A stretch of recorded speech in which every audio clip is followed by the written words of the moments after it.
Assalamualaikum warahmatullahi wabarakatuh. Pada video kali ini saya akan menjelaskan tentang pelatihan dan pengembangan SDM. Perkenalkan, nama saya Nur Hidayah Isnaini, NPM 721213245, Prodi Manajemen, mata kuliah Manajemen Sumber Daya Manusia. Untuk pembahasan yang pertama yaitu pengertian pelatihan dan pengembangan. Pelatihan adalah proses secara sistematis yang mengubah tingkah laku pegawai untuk mencapai tujuan organisasinya. Pelatihan ini berkaitan dengan keahlian dan kemampuan pegawai untuk melaksanakan pekerjaannya saat ini. Pengertian pengembangan manajemen adalah bagaimana manajemen mendapatkan pengalaman, keahlian, dan sikap untuk menjadi atau meraih sukses sebagai pemimpin dalam organisasi mereka. Tujuan dari pelatihan dan pengembangan sumber daya manusia yaitu yang pertama, untuk meningkatkan kualitas atau kuantitas output. Yang kedua, untuk meningkatkan kualitas output. Yang ketiga, untuk menurunkan biaya limbah dan perawatan. Yang keempat, untuk menurunkan jumlah biaya terjadinya kecelakaan. Yang kelima, untuk menurunkan ketidakhadiran kerja. Yang keenam, untuk meningkatkan kepuasan kerja. Untuk manfaat dari pelatihan bagi karyawan, yang pertama yaitu membantu karyawan dalam membuat keputusan dan pemecahan masalah agar lebih efektif. Yang kedua, membantu karyawan mengatasi stres, tertekan, frustasi, dan konflik. Yang ketiga, untuk meningkatkan kepuasan kerja. Dan keempat, memberikan informasi tentang meningkatnya pengetahuan, kepemimpinan, dan keterampilan. Yang kelima yaitu membantu pengembangan keterampilan mendengar, berbicara, dan menulis dengan latihan. Yang keenam, membantu menghilangkan rasa takut saat melaksanakan tugas baru. Selanjutnya yaitu manfaat pelatihan bagi perusahaan. Yang pertama, mengarahkan untuk meningkatkan profitabilitas atau sikap yang lebih positif terhadap orientasi profit. Yang kedua, memperbaiki pengetahuan kerja dan keahlian pada semua level perusahaan. Yang ketiga, membantu karyawan untuk mengetahui tujuan perusahaan. Yang keempat, perusahaan dapat membuat keputusan dan memecahkan masalah agar lebih efektif.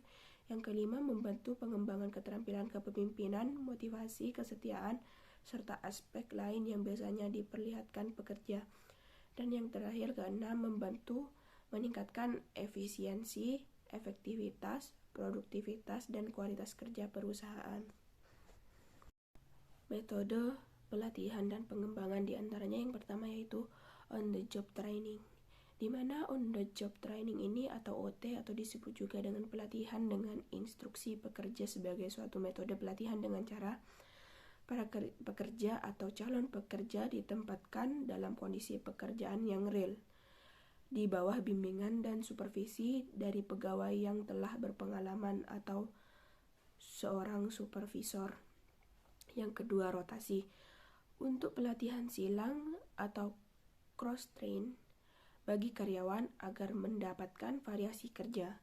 Para pengajar memindahkan para peserta pelatih dari tempat kerja ke suatu tempat kerja yang lainnya. Setiap perpindahan umumnya didahului dengan pelatihan pemberian instruksi kerja. Di samping memberikan variasi kerja bagi karyawan, pelatihan silang atau crossing training turut membantu perusahaan ketika ada karyawan yang cuti, tidak hadir, perampingan, atau terjadinya pengunduran diri. Partisipasi para peserta dan tingkat transfer pekerjaan yang tinggi, ada beberapa manfaat belajar untuk menghadapi rotasi kerja. Untuk yang selanjutnya yaitu yang ketiga, magang. Magang melibatkan pekerjaan dari pekerjaan yang lebih dan dapat ditambah pada teknik of the job training. Banyak pekerja keterampilan tangan seperti tukang pipa dan kayu dilatih melalui program magang resmi. Asistensi dan kerja sambilan disamakan dengan magang kerja karena menggunakan partisipasi tingkat tinggi dari peserta dan memiliki tingkat transfer tinggi kepada pekerjaan. Yang keempat, ceramah kelas atau presentasi video. Ceramah dan teknik lain dalam off the job training tampaknya mengandalkan komunikasi daripada memberi model. Ceramah adalah pendekatan terkenal karena menawarkan sisi ekonomis dan material organisasi. Tetapi partisipasi atau umpan balik transfer dan repetisi sangat rendah. Umpan balik dan partisipasi dapat meningkatkan dengan adanya diskusi selama ceramah. Selanjutnya yang kelima yaitu pelatihan vestibule. Agar pembelajaran tidak mengganggu operasional rutin, beberapa perusahaan menggunakan pelatihan vestibule. Wilayah atau vestibule terpisah dibuat dengan peralatan yang sama dengan yang digunakan dalam pekerjaan.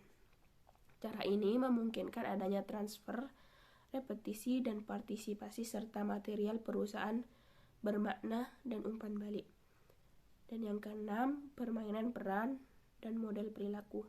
Permainan peran adalah alat yang mendorong peserta untuk membayangkan identitas lain. Misalnya, pekerja pria dapat membayangkan peran supervisor, wanita dan sebaliknya. Kemudian keduanya ditempatkan dalam suatu kerja tertentu dan diminta memberikan respon sebagaimana harapan mereka terhadap yang lainnya. Hasilnya, biasanya mereka melebih-lebihkan saja. Yang ketujuh yaitu case study. Metode khusus adalah metode pelatihan yang menggunakan deskripsi tertulis dari suatu permasalahan yang real yang dihadapi oleh suatu perusahaan maupun perusahaan yang lainnya. Manajemen diminta untuk mempelajari khusus untuk mengidentifikasi masalah, serta menganalisis masalah dan mengajukan solusi, serta memilih solusi terbaik yang akan diberikan untuk perusahaan tersebut, serta mengimplementasikan solusi tersebut. Yang ke-8, simulasi.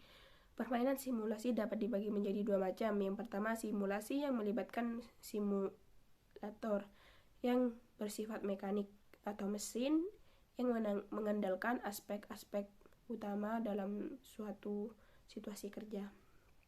Yang 9, belajar mandiri dan proses belajar terprogram. Materi instruksional yang direncanakan secara tepat dan dapat digunakan untuk melatih dan mengembangkan para karyawan. Materi-materi ini sangat membantu apabila para karyawan itu tersebar secara geografis ataupun berjauhan jaraknya, ataupun ketika proses belajar hanya memerlukan interaksi secara singkat saja. Teknik belajar mandiri berkisar pada cara manual sampai kaset rekaman ataupun video. Yang ke-10 yaitu role playing. Role playing adalah metode pelatihan yang merupakan perpaduan antara metode kasus dan program pengembangan sikap. Masing-masing peserta dihadapkan pada suatu situasi dan diminta untuk memainkan perannya dan bereaksi terhadap taktik yang dijalankan oleh peserta yang lainnya. Kesuksesan metode ini tergantung dari kemampuan peserta untuk memainkan perannya sebaik mungkin. Yang terakhir, yang ke-11 yaitu manajemen games. Manajemen games menekankan pada pengembangan kemampuan problem solving. Keuntungan dari simulasi ini adalah timbulnya integrasi atas berbagai interaksi keputusan, kemampuan bereksperimen melalui keputusan yang diambil, umpan balik dari keputusan, dan persyaratan-persyaratan bahwa keputusan dibuat dengan data-data yang tidak cukup. Demikian video yang dapat saya sampaikan. Kurang lebihnya mohon maaf. Wabillahi taufiq wal hidayah. Wassalamualaikum warahmatullahi wabarakatuh.